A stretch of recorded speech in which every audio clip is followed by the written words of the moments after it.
सामीन इकराम, मिस्र का एक नौजवान है जो गूंगा है, बोल नहीं सकता है। मिस्र के वजीर सेहत ने उसके लिए गूंगे होने के सर्टिफिकेट भी जारी किया है, लेकिन जब उससे बात की जाती है तो वो बात इशारात में हमें जवाब दे देते हैं। जब उससे कोई कुरान मजीद की आयत या सूरत पूछी जाती है तो वह कुरान मजीद की वो आयत, वो सूरत बेहतरीन अंदाज में और फर हमें सुना देते हैं। और आप आके उसको बराह रास्त सुने और देखें कि वो कुरान मजीद को किस अंदाज से पढ़ते हैं, और बात करने का भी तरीका उसका ज़रा मुलाहिज़ा फरमाए और देखें।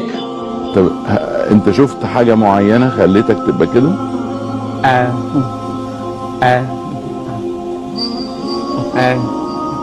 يفتح المصحف ونايم اخ جاله مع حضرتك كل اللي انا ذكرتها يعني.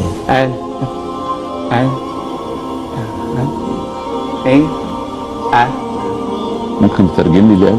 يقول لك كان نايم وواحد جاله اخ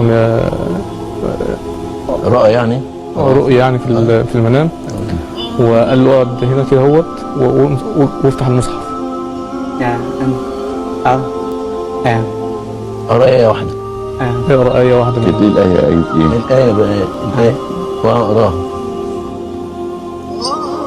ليس البر أن تولوا وجوهكم قبل المشرق والمغرب، ولكن البر من آمن بالله واليوم الآخر والملائكة والكتاب والنبيين وآتى المال على حبه ذوي القربى واليتامى والمساكين وابن السبيل والسائلين وفي الرقاب، وأقام الصلاة وآتى الزكاة والموفون بعهدهم إذا عاهدوا، والصابرين في البأساء والضراء وحين البأس، أولئك الذين صدقوا وأولئك هم المتقون.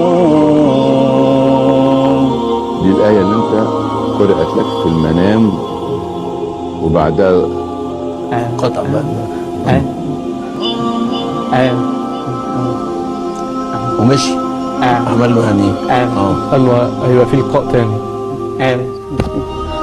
مسك ايده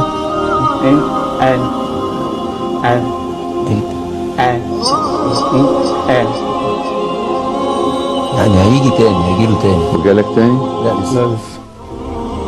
مين ده؟ طب مين اللي جالك في المنام؟ شكله ايه؟ لابس بيقول لك لابس جلابيه بيضاء، اللحية بيضاء ولحيته طويله، ولابس طاقية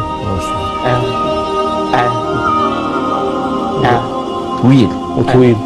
مين ده؟ ما يعرفوش يعني أول مرة يعني. ومن ساعتها ما بينطقش. الحقيقة دي معجزة، يعني دي معجزة أنا لم أراها من قبل الحقيقة. يعني أنا مندهش.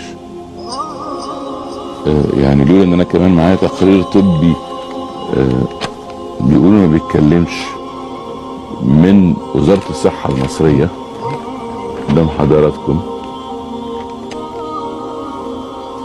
يعني ما عندي يعني. طب انتوا ما فكرتوش يعني ما فيش تفسير؟ حضرتك يعني احنا يعني اتخذنا كل السبل اللي اتخذناها. طب يعني الطب بقى ايه؟ طيب يعني التقرير بيقول ما بيسمعش وهو مركب سماعات، لكن ما بينطقش وبينطق في القرآن فقط. وبعدين ده صوته جميل. نعم. يعني واضح ان. طب انت هو حافظ القرآن ازاي بالطريقة دي؟ قبل ما يحيى؟ قبل ما يحصل له يعني، قبل ما تحصل الحاجة ديت يعني. يا سبحان الله. يعني كان حضرتك كان على موعد، يعني مثلا بعد الحفظ جات له عملت له حصلت له بقى الحادثه دي، خلاص ستوب بقى لحد كده. انت بتحب القرآن الحمد لله. الحقيقة أنا يعني بالتأكيد لازم نقف قدام هذه الآية